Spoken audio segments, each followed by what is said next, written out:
picture this 9-year-old girl, Cillin Busby, just glued to the TV, watching Benny Hill, Classic. laughing away a typical summer evening in Falmouth, Massachusetts, and then boom, the joy just vanishes like that. Her mother screams, "No, no, no!" Just raw terror. And a family friend, another police officer, he's at the door with the worst possible news. John Busby, Cillin's dad, a well-respected cop in town, ambushed and shot. Wow. Welcome to CrimePod Castle's Twisted Crime series. Please like, comment, share, and subscribe. Yeah, hit that notification bell. This is not just another, cop gets shot story. Yeah. This deep dive goes way deeper into this small town full of secrets and how one man's fight for justice almost cost him everything. We're going to uncover why the attack on John Busby sent shockwaves through Falmouth and forced his family to disappear to become ghosts. Like vanish off the face of the earth. Yeah, exactly. I mean, what gets me about this case is just how brutal it was. It wasn't just about stopping John Busby. It was like sending a message, A show of force to scare everyone. And fear was like a currency in Falmouth, This attack, August 31st, 1979, it shattered any illusion of safety in this seemingly perfect town. John Busby was leaving for his midnight shift, driving his police cruiser, when another car pulls up right beside him. Like out of nowhere. No warning, no sirens, just a sudden deafening blast from a shotgun aimed directly at him. I mean, that's terrifying. The blast ripped off part of his jaw. It's unbelievable he even survived. But in those agonizing moments before he lost consciousness, John scribbled a note, "Not an accident." He knew right away that he was targeted, and I think he had a pretty good idea who was behind it. Back at the house, it's pure chaos. 9-year-old Cillin is thrown into a nightmare. The sounds of sirens and panicked voices replace the comfort of her home. Just a complete 180 from watching Benny Hill moments before. Exactly. And at the hospital, John, barely recognizable, fights for his life. But even in all the horror, his main concern is his family. He writes another chilling message. Polly and the kids are not safe. Oh, wow. This wasn't just paranoia. John knew the dark side of Falmouth better than anyone. And at the center of it all was a man named Melvin Rain. Melvin Rain, just the name sent chills down people's spines in Falmouth. Officially, he ran the trash hauling business, but his influence went way beyond garbage. Let's be real, there were whispers, accusations, and a lot of unsolved cases that pointed right at Rain. His own wife, Wanda, disappeared in 1971. Gone without a trace. Oh, then you have a teenager, Jeff Lanigan, turns up dead shot. Another man, Paul Allward, was supposed to testify against Rain in an arson case, and guess what? Vanishes from a ferry. The pattern's pretty clear. And yet he was untouchable. People were terrified to cross him to even speak his name. Was it just fear, or was there something more, a deeper rot within the town itself? Right. It makes you wonder, was Falmouth complicit? Did they just turn a blind eye to what Rain was doing, or were they truly paralyzed by fear? John Busby, though he believed in justice, he'd clashed with the Rain family before giving out tickets for all sorts of things. But things escalated when Melvin's brother, John Rain, drove a semi-truck recklessly through an active accident scene. To an active accident scene? Yeah, and he actually hit John Busby. Wow. But Busby didn't back down. He arrested John Rain, charging him with assault with a deadly weapon, a bold move challenging the Rain family's power. And it happened just days before the attempt on John's life. You can't ignore that timing. It's way too suspicious. Right. Suddenly, that perfect summer in Falmouth turned into a fight for survival.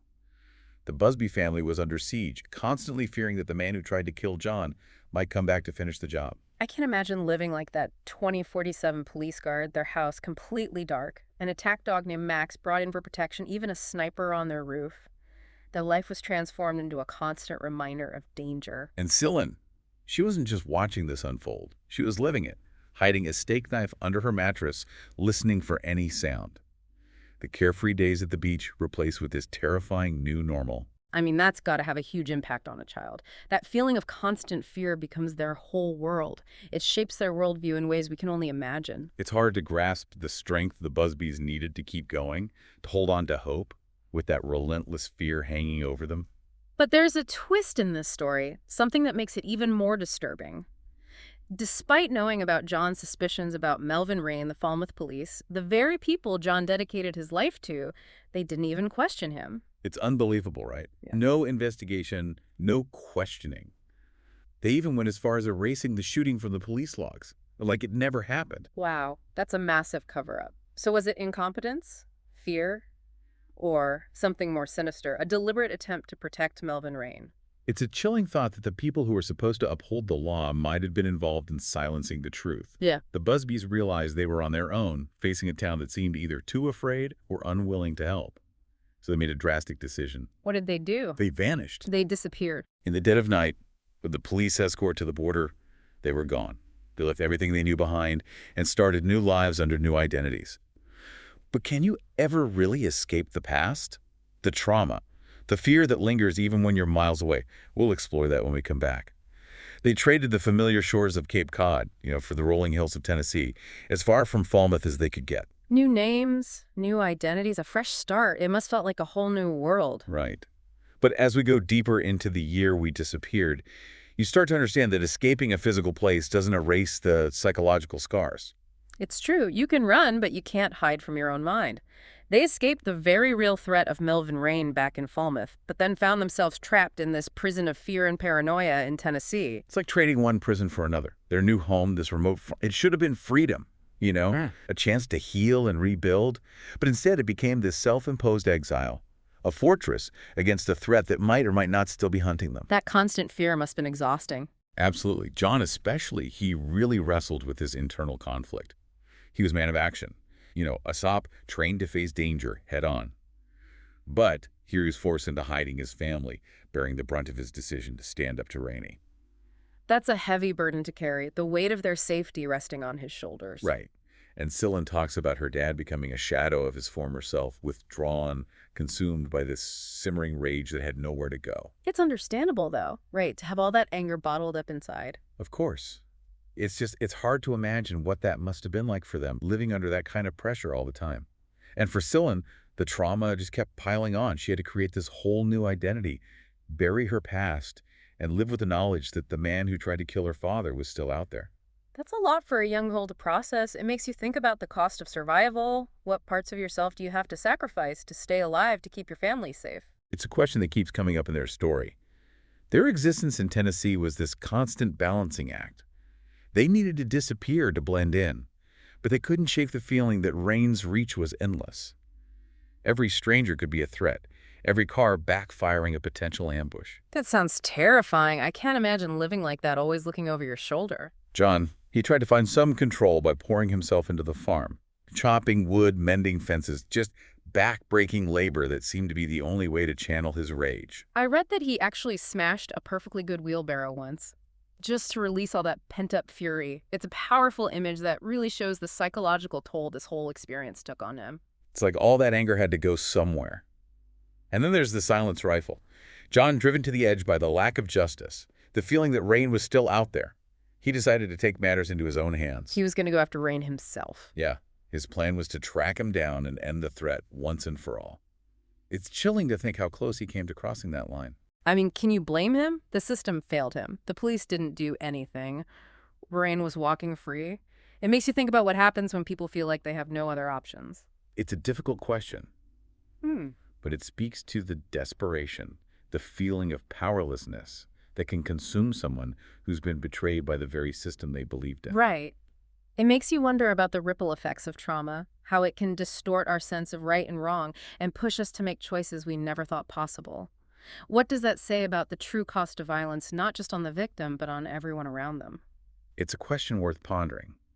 But then something shifted for John. He had to go back to Boston for another surgery, a painful reminder of the attack.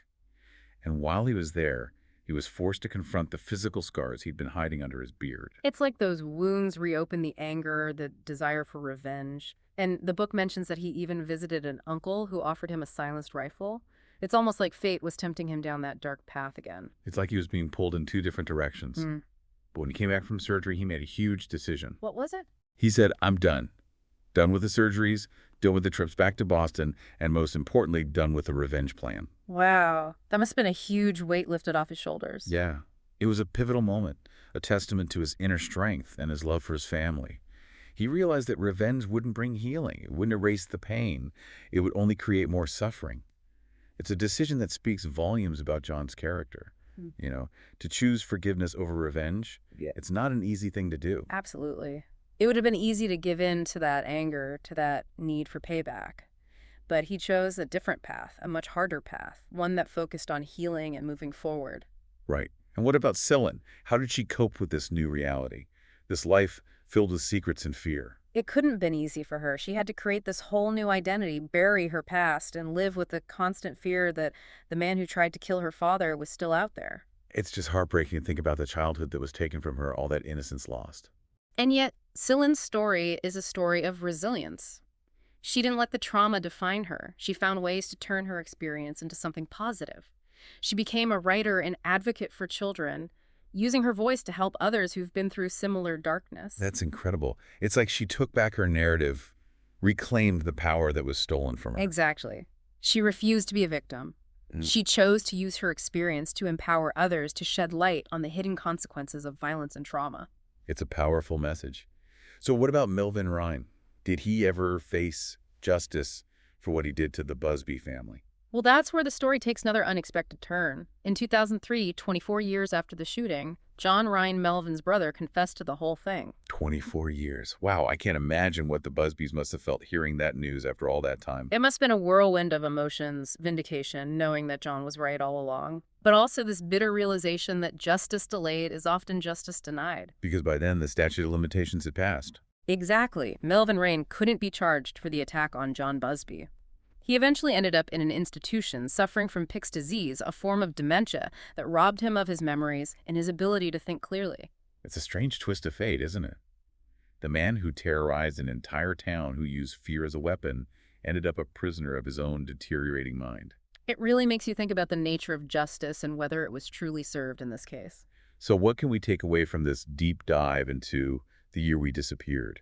What are the key insights we can glean from this harrowing tale of survival and resilience? I think it's a reminder that even in the darkest of times, the human spirit can find a way to hope and heal. John Busby chose forgiveness over revenge, a testament to his strength and compassion. And Celine, despite facing unimaginable trauma, found a way to turn her pain into purpose, using her experience to help others. It's an inspiring message, one that goes beyond the details of this particular case. It speaks to the incredible resilience of the human spirit and our ability to find meaning and purpose even in the face of unimaginable adversity. It also highlights the importance of speaking truth to power, of holding those in authority accountable, and never letting fear silence our voices. The Busby family story is a stark reminder that evil can thrive when people stay silent, and that we all have a responsibility to shine a light on injustice wherever we see it. Well said. Thank you for joining us on this deep dive into a truly captivating and thought-provoking case. The Year We Disappeared is a story that will stay with you long after you finish listening. It raises important questions about the nature of justice, the impact of trauma, and the enduring strength of the human spirit. It's a reminder that even in the most seemingly peaceful communities, darkness can lurk beneath the surface, and that the fight for truth and justice can be a long and difficult one. And that's a good place to leave it for today. Thanks for listening, everyone. Don't forget to follow and subscribe to CrimePod Castle and our YouTube channel for more gripping true crime stories. Stay safe out there.